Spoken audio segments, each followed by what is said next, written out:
these kind of shooters are young men ages 18 to 30. And I know that psychologically that they're as much as we think we're men when we're 18, our brains are still developing. We really are not capable of of a lot of self-checking and things that way. And of course I've seen road rage with men in their 40s and 50s. So and with me driving to invite that, I know why they blow up. But I try to be courteous whenever I'm driving. So we'll just see how that goes. Yeah, might argue, but that's okay. Yeah, prayer concerns for us. Bernie, at home still. He's at home. He's not feeling well. Okay. Really having a hard time right now. Yeah, he is, and he's supposed to. It's just really scary for what they're going through, and Robert both. And he's been calling Judy about. Actually, he was texting me, and then he did call me. I think I had tried to call him, and he called me back. But he said it wasn't a good time to talk. So I told him I would call him at, what's a good time?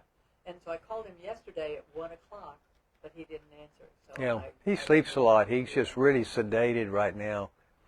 So, yeah. Don't want to fight this anymore. He's in pain. He's just miserable. And, yeah. So for Bernie and Robert, we just pray for them. And for Mary Jo, and she seemed to be doing well, though she's concerned about her kids. And that goes with Betty Perry also. We've had updates on Donnie Anderson and Linda, and they're doing well. Billy, I think, was to have his rotator cuff surgery sometime, I thought, this week. I was hoping Leonard and Linda would be here tonight, but I think that's still offing or something, that's still something that may be in the works that, for that. A dear friend of ours who work in Kairos is Carolyn Scheibel. She has cancer, colon cancer. I think they're looking, and I don't know if she's scheduled surgery yet or not. I think she's to see the oncologist maybe the same day that Gwen has surgery on May the 31st. So, but we just pray for Carolyn Scheibel and pray for the best for that. I got a text from Patricia Silman, and she evidently strained a muscle in her. I got to turn this on. Sorry about that. Strained a muscle around her heart, and it was painful. She was thinking she was having a heart attack, and she called 911. They came, identified that no, she had just really pulled a muscle in her chest area. That they did all the work and everything was okay, but the doctor sent a muscle relaxant so that it wouldn't strain that, because evidently it was still hurting her. I've had a groin pull in the last 4 weeks, and that hurts. So I can't imagine what it'd be like to have a strained muscle in the chest area or whatever. So she was asking for prayers, and I promised that we would do that. Kathy Vitek and Harold Shockley, Sandra Pratt, our neighbor, people that we really have been concerned about. The Slough family, losing Jenny, and David seems to be doing well, but when David goes home, David and Jenny both will be cremated, and they'll be brought back here, and both of them will be buried at Sundine Cemetery and Sunshine Cemetery. It's part of the old Sundine community, yeah. But again, I know that we're sort of waiting on that. Our Michelle Dunn, praying for her. She has dear friends that have been up where there's been a raging wildfire up in the Bastrop, or I don't remember, someplace here in Texas. I cannot believe it hasn't set in, because normally I start picturing the map, but I think they're doing well for that. So we pray for them so much. We want to pray for Jake Valdez and Becky Pena. Owen is in a beautiful place, a private home, where there are 4 other individuals that are in his situation. They have really round-the-clock care. It's not a retirement home. It's a licensed care facility, and it's out near Saratoga and Weber. So I know that's really a comfort for Gary to have him there, and know that he's well cared for, and Gary can be sane and keep his wits about him and do some good sleeping and everything else that goes with that. The Fanciers, we want to remember Lynn Little. They finished the autopsy. Todd is to be cremated, and I got a text from Lynn yesterday and talking about what it feels like for her to know that okay, this is going to come to an end. I've got to be prepared, and I'm not quite ready. So we just pray for Lynn Little Balch and the loss of her son, and we pray for not only Ukraine but for the battle zone that is now another Uvalde, and the tragedy that happens there, and the temptation to grow raging and angry at a young man. And having read some of his stories, I'm sympathetic, but I know that we're failing our own citizenry and our own communities when we do not take much more aggressive action. I wish we would spend lots more government money on counselors and school support personnel that can spot and identify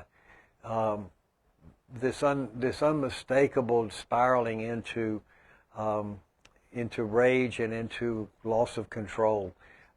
It's just really, really sad that it costs the lives of, last count was it 23 people, 21, 23? I know there were 19 children and 2 adults the last time I heard, which is only 21, but that doesn't include him or maybe his grandmother. But I thought the grandmother may still be alive. Is anybody here? She is alive in a hospital in San Antonio. Okay, so it'd be either 21 or 22 if you count him. I think it's 22. But and I know there's some other wounded that were being cared for, and police officers and everything. So we just remember that. 17 others wounded. My goodness. He had a magazine clip that wouldn't quit then. Oh my goodness. Okay. Yeah. Well, that's part of that. You know, how do I find meaning? And so they find it in this very unhealthy and damaging to community way, and we feel sorry and sad for them, worthy of our prayers. So let's just pray for those families and that situation. Other needs that you know about. I've got orders from Gwen to get through early tonight, so we're not going to rush anything, but not going to dawdle either. So didn't know if there's any other prayer concerns that you have. Sunday is our wonderful day. There's people coming that we haven't seen around here, so whatever it takes feeding them, we'll do it. We'll get that done, and got some great music. We'll worship at 10:30, and we will eat at 11:30. And if you are comfortable getting here around 9 o'clock or something, I don't know that we'll have.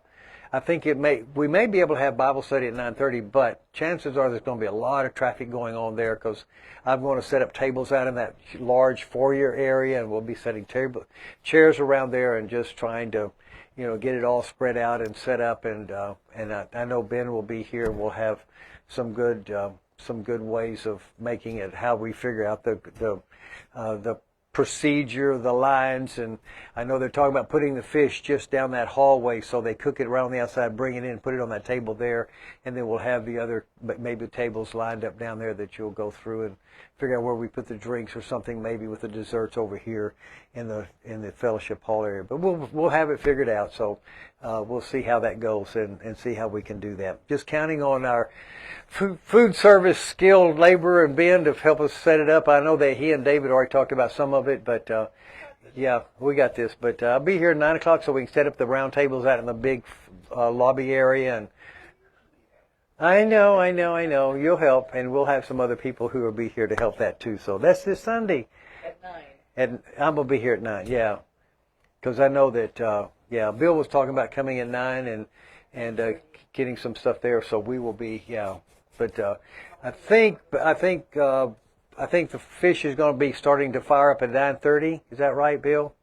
So he's got plenty of cookers, and he'll be able to really draft it through and make it happen. So that'll be really neat. Yeah. Yes. You want me to get right here at the usual? Yeah, 9:30 they're going to practice. Be sure get him here at 9 o'clock. He'll want to be here. Last week you were here at 8:40. Good. Do it. We're here. We're here. Yeah. Bring him on in. Yes, we are. Because he actually, though he'll be practicing, but he loves to hear the sizzle of things. And you haven't been, if you've been around him any, he can mimic every sound. He was doing, I have a regular scheduled appointment with him at 11 o'clock on Wednesdays, and I sat there and he ran through, he was describing what what it sounds like when water's boiling. And I'm watching his mouth, and it's just incredible, that sound that he makes. Exactly right, you know. And, oh, it's just incredible what he's able to do with his, taking his hearing and translating into his voice. So, yeah, regular time. Yes, he does. You notice that? Yes. Yeah, we were describing, you know, you like cocktail sauce. I like cocktail sauce and homemade tartar sauce. We'll have them both, Ray. So just button down your hitches. You're going to have fried fish. We're going to have it done that way. So it'll be precious. It'll be really fun that way. Okay, let's go to the Lord, and we'll have prayer, and then we'll do our Bible study. God, thank you so much that you pay attention to your children, and you know when we're hurting. You know when healing comes because your presence through physicians and through your own nurturing life is made effective in those situations. God, thank you for being so available and so preciously responsive to our heart cries and to our joys and to our desires. God, watch over and protect these that we've mentioned and some others that we failed to mention. You know where they are, and you know what situations they face and how you love them, and you use our prayers and you use our own attentiveness to their situation to provide your hands of help. God, thank you, and continue to use us as we remember these in prayer and give them to you in the confidence of children who knows your character, knows how you treat us when we least deserve your best treatment. For it is in the name of Christ that I pray for these. Amen. And I can't believe I forgot to mention Mike and Patty in the same confines. And Mike, boy, was just hasn't requested any pain meds for 6 straight hours. And you're with him this afternoon and never asked for pain meds. And Patty, she texted us about that. She doesn't do exercise real well, so I'm not sure how she's going to respond. But I know that she's there to work on developing a skill at working with her prosthetic limb and learning to walk again. So I was saying, you know, the next time we see her, she may walk into this place, and which would be a wonderful, wonderful accomplishment. I know that's something she wants. Yeah, that's good. That is so good. There were a couple of times I was going to drop by and see them. I said, oh, they're going to be in therapy, and I don't know if they'll let me in. But they're kind of open about that, I guess, Polly. You check in, they put a badge on, and they pretty much let you go there. So, You just tell them where you're going, they'll give you a badge. yeah. Okay. Well, the last time I went, I was there before there was any receptionists there, so I just went on back. You know, I signed in and took my temperature and 96.6 and wrote it down there, and then. Really? You took your own? Yeah, they got a little thing there.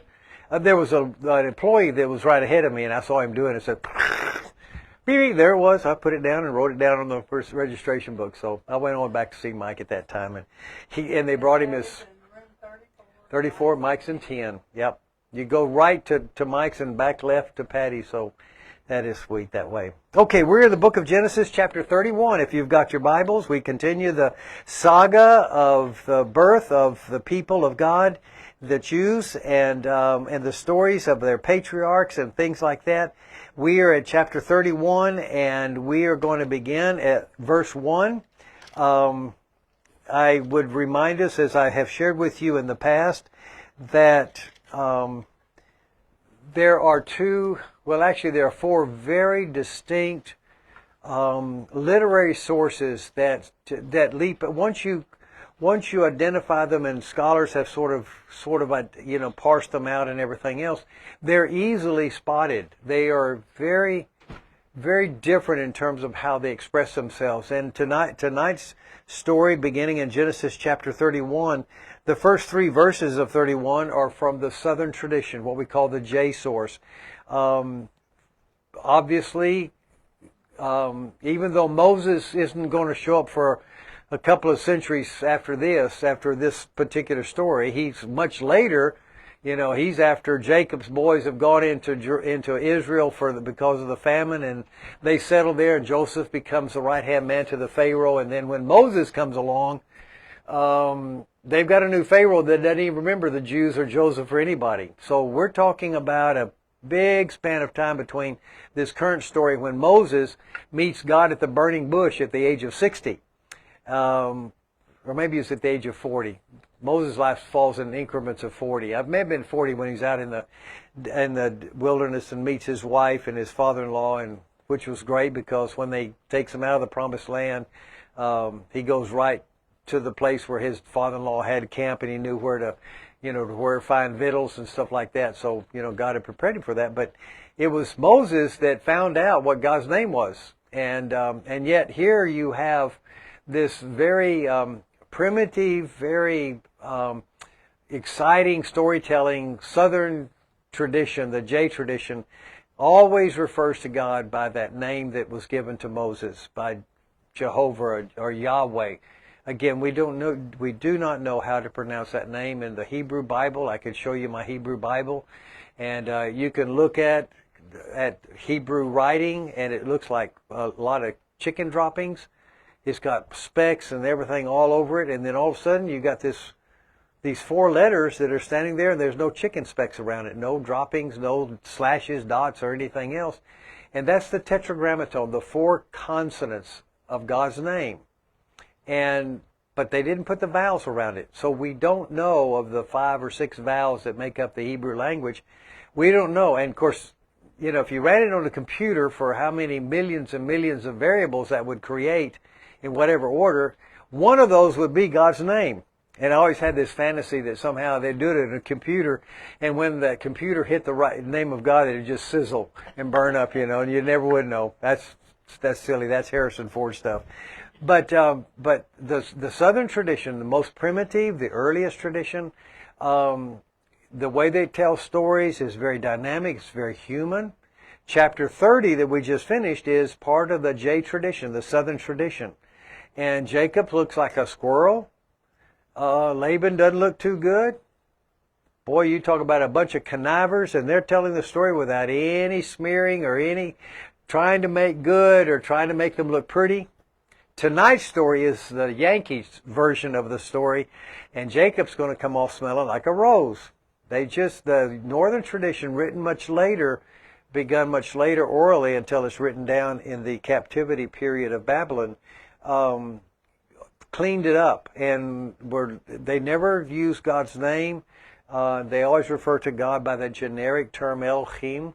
Elohim really is plural gods, but in the context we know to translate it as the singular God.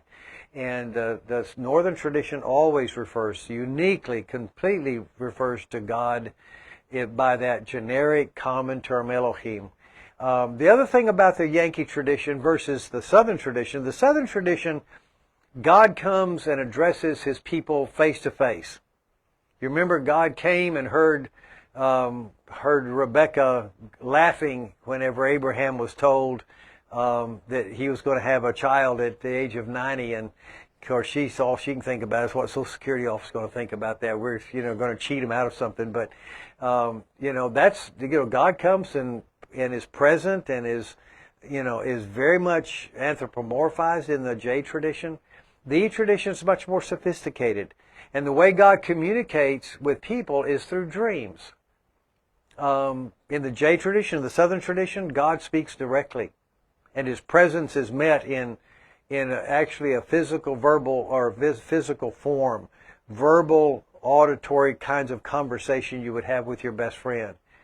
Whereas the Northern tradition, much later, much more sophisticated theologically and culturally, God speaks through dreams. And so kind of keep that as in your back of your mind as we read this. So beginning at chapter 31, the first 3 verses, like I say, are as part of the J tradition, and it's going to leap out at you because the name for God that is represented in the English translation by the name Lord in all caps. When you see that in the English translation, you know that you're looking at the tetragrammaton. You're looking at the name for God that cannot be pronounced. And in some translation, they translate it as Jehovah or Yahweh. That's okay.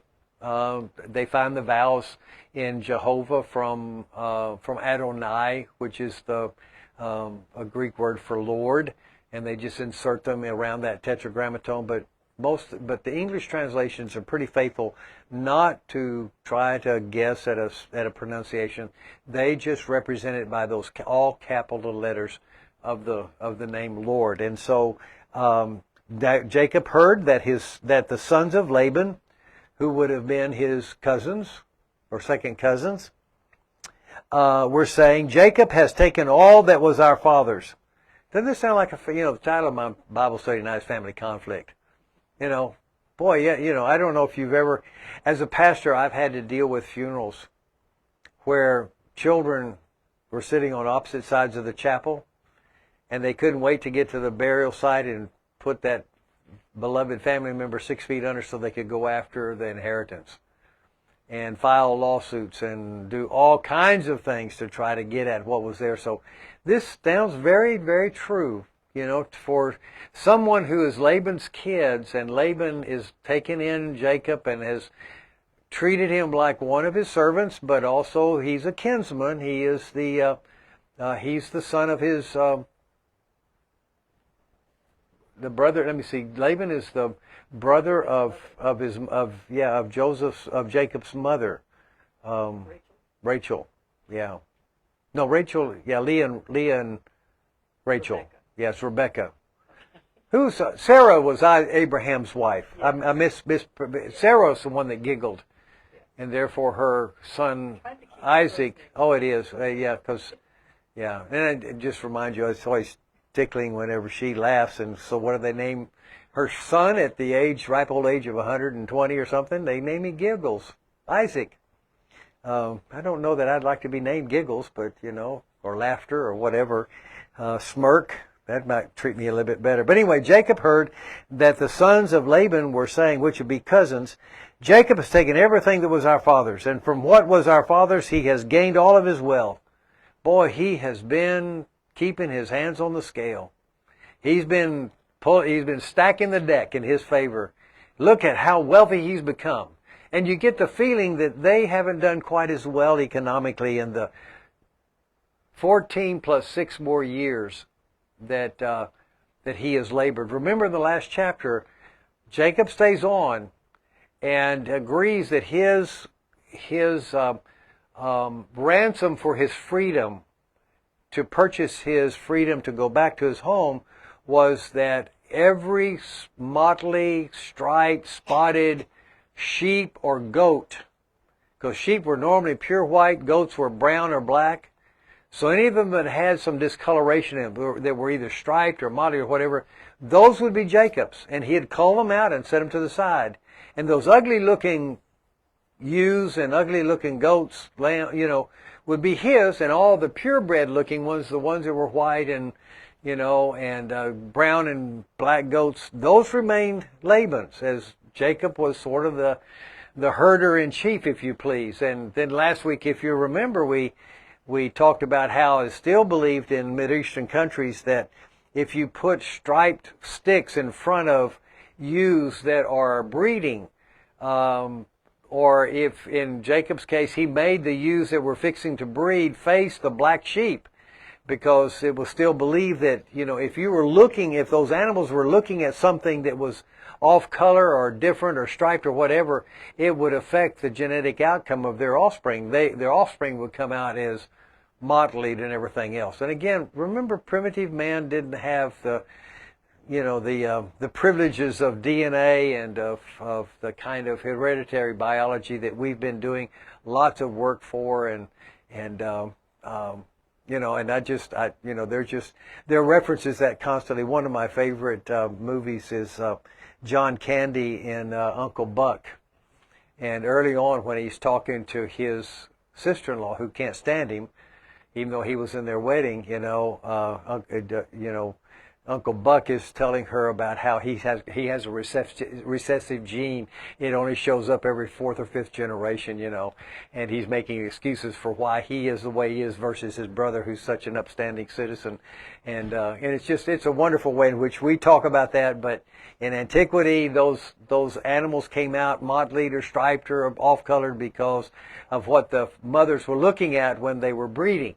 And it was a way of affecting genetically the outcome. And so the sons of Laban, and the fact that this is the southern tradition, and it does credit Laban with having some sons, though the word sons could be translated as kinsmen or could be sons-in-law, because the northern tradition only references Laban's daughters.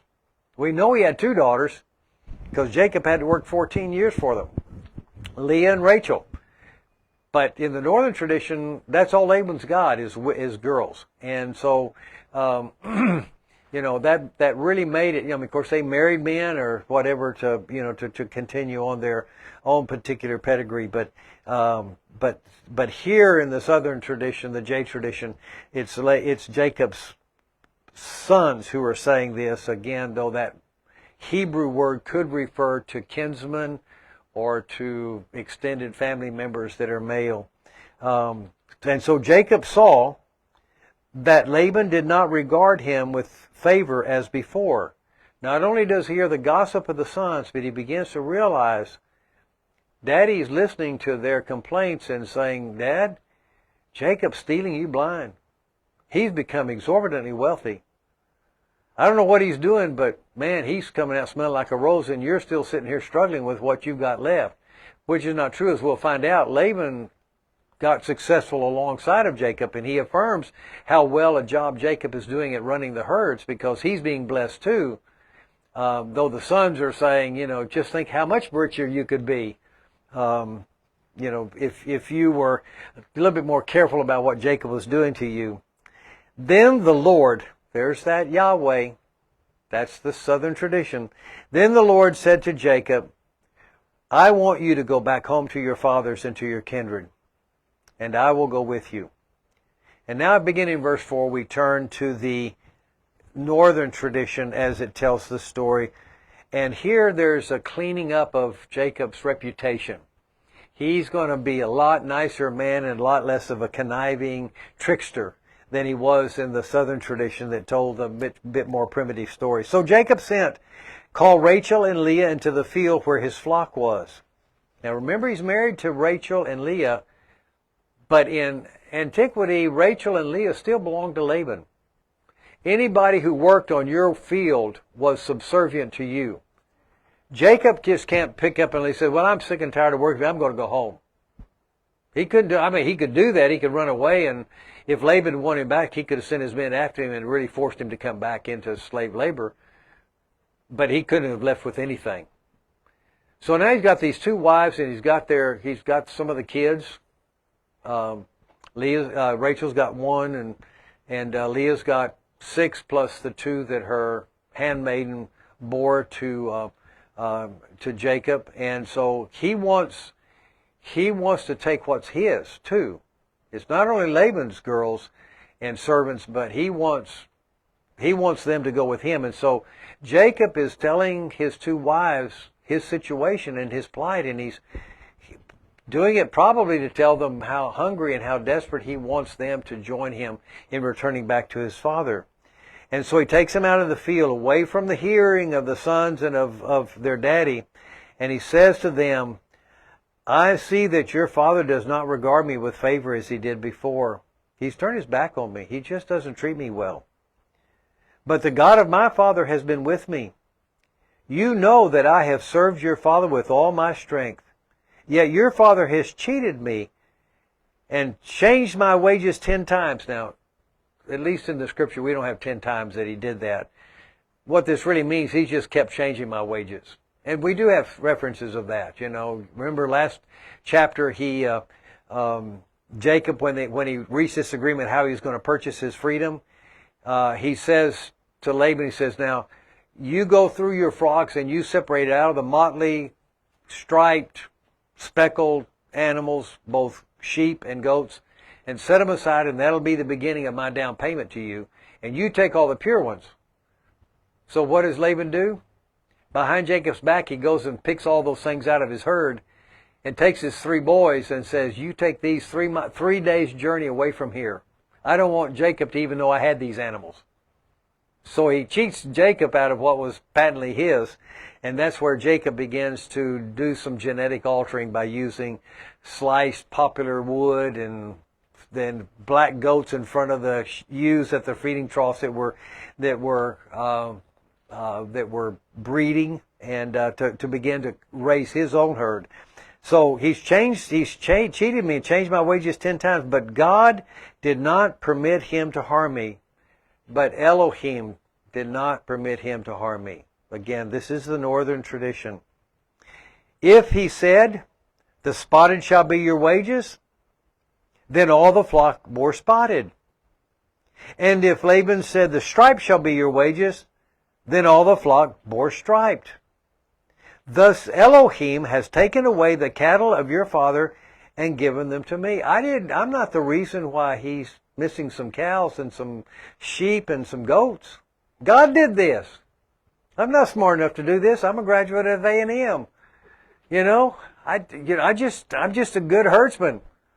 It was God who came out and made sure that I got some of the motley animals and everything else to do this sort of thing. In the mating season of the flock, I lifted up my eyes and I saw in a dream. There's one of the clues again that we're dealing with the northern tradition. How is it that God spoke to Jacob in verses 1 through 3 in the southern tradition?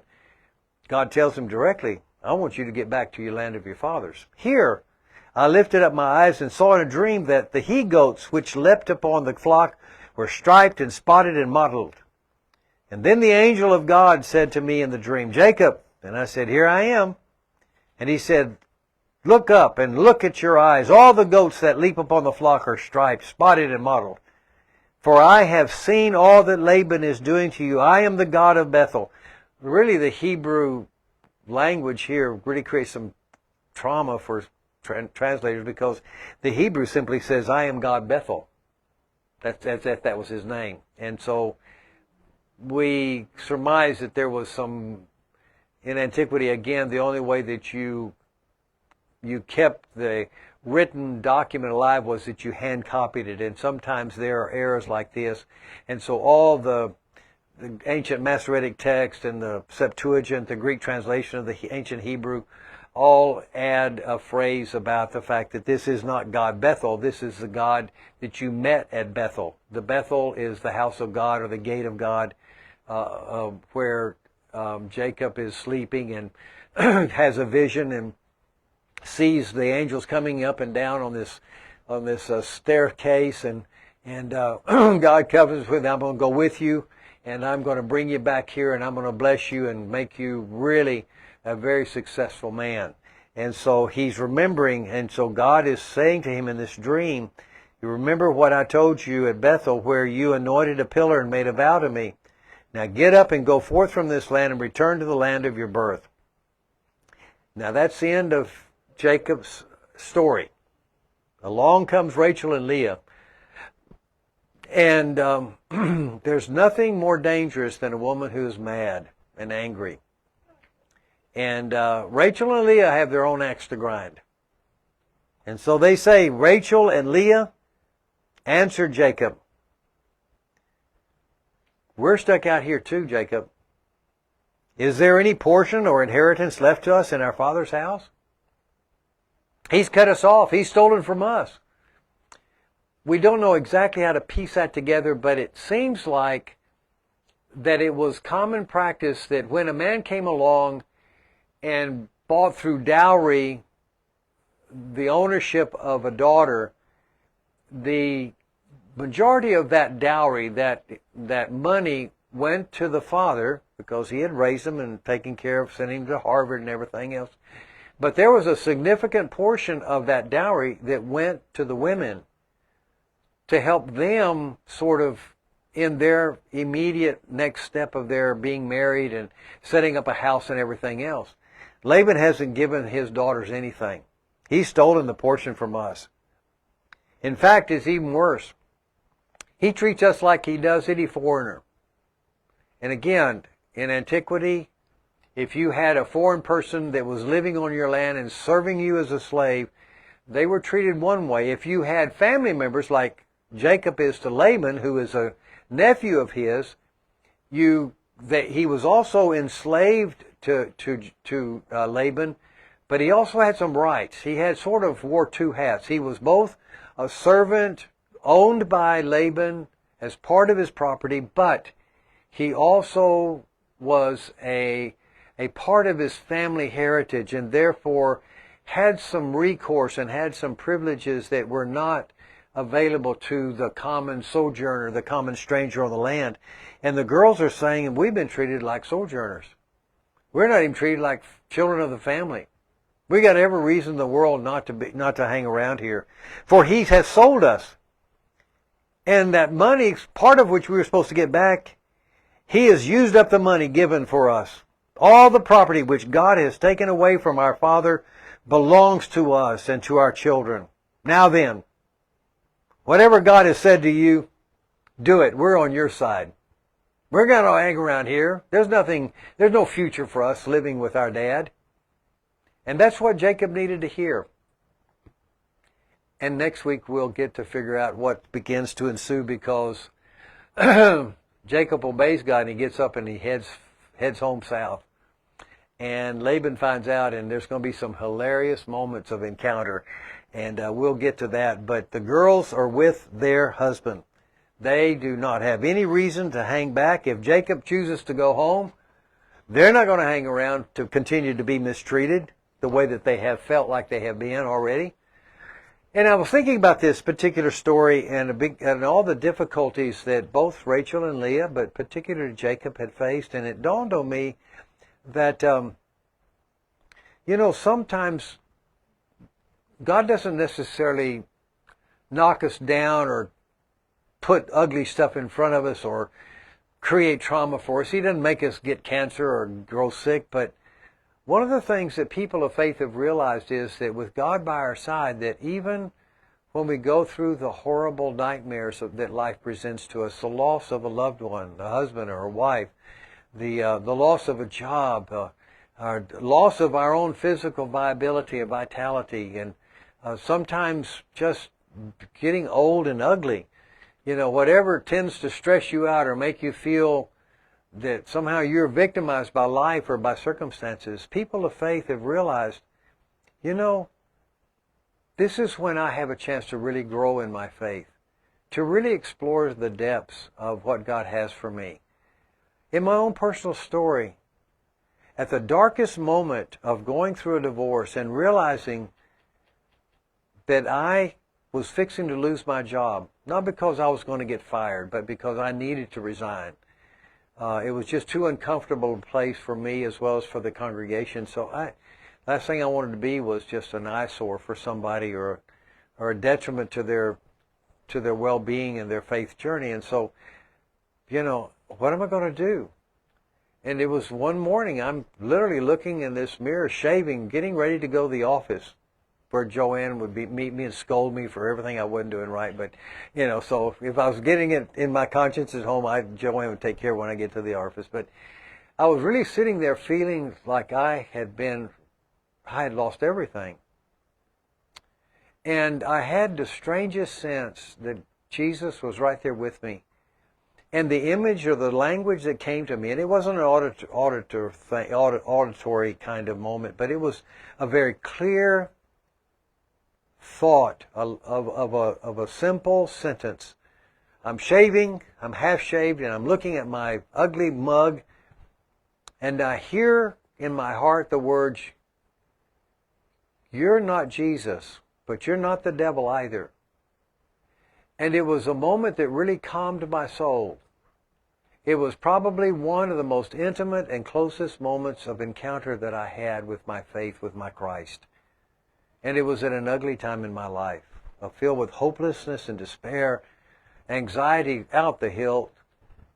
What am I going to do with these three boys? How am I going to survive?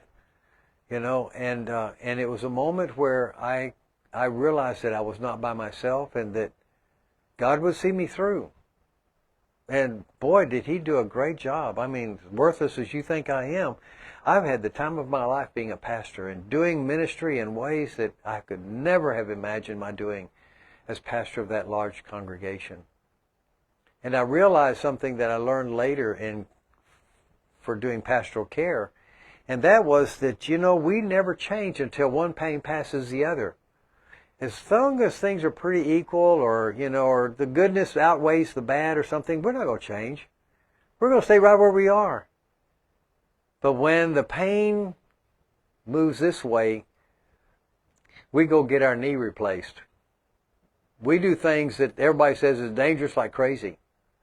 We move. We enter a new stage or a new chapter of our life. And so it's kind of a reminder as I was reading this to realize, boy, Jacob, after 20 years of working for a father-in-law that increasingly didn't like him and didn't trust him, something's fixing to change. He's not going to sit around there, and neither are his girls. They're going to pack up and move south to be with a family in a situation that they never even did, so which would have been dangerous for women in that day and time, but it was much more dangerous to stay where they were and to lose the opportunity that they would have, the big adventure that God was going to take them on. So when you find yourself kind of broken or frightened or insecure or wondering if there's any way out of this, that might be the moment where looking for the face of Christ might bring you into a place of a developing sense of His presence and resources that maybe you've never relied on before, that will empower you, preparing you for maybe even worse things ahead. Because we all will face our own certain death. We all will face the certainty of losing someone that we love. We all are going to face that. And yet, the practice, discipline of going through these other skirmishes, knowing that He's with us and can as Paul says, in Romans, we know that everything works together for good to those who love God, who've been called according to His designs for their life. We know that. We've experienced it. We've seen it over and over again. We just wish that maybe He'd be a little nicer in terms of the troubles that we had to go through and kind of get us out of that. So, but we go through it, and we're ready for that. We're ready for the next moment that God brings to us to bless us. I hope you'll go away with that thing in mind. And I want you to know that, Gwen, we're getting through about 4 minutes early. And the phone is not going to shut down on me because it was set for an hour, and Ben started it early. So, Ben, it didn't work, okay? I'm getting through before the thing quit. So we're just going to do that. And again, Sunday, wonderful times to come and invite people that you, I meant if I could have seen our little hostesses, our custodial president, I was going to say, why don't you come back by and see us, at 11:30 Sunday morning. We're going to eat, and you can eat fish with us and help clean up. No, I wasn't going to do that to them. Yes, Joanne. Talking about putting the goats and sheep together. Yeah. Letting the breeding sheep look at those black goats.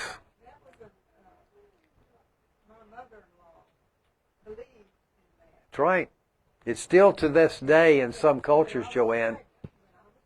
Oh. She advised me to not look at ugly things. Not look at ugly things? Yeah. Be careful what you were looking at. Okay. Be careful of what you look at and what you're doing and all that sort of thing, so that the baby would be all right. Huh. Now I know why my children turned out as bad as they did. I was looking at so many ugly things. Oh my gosh. I don't care, but I was looking at them. I tell you that. Gwen, did you?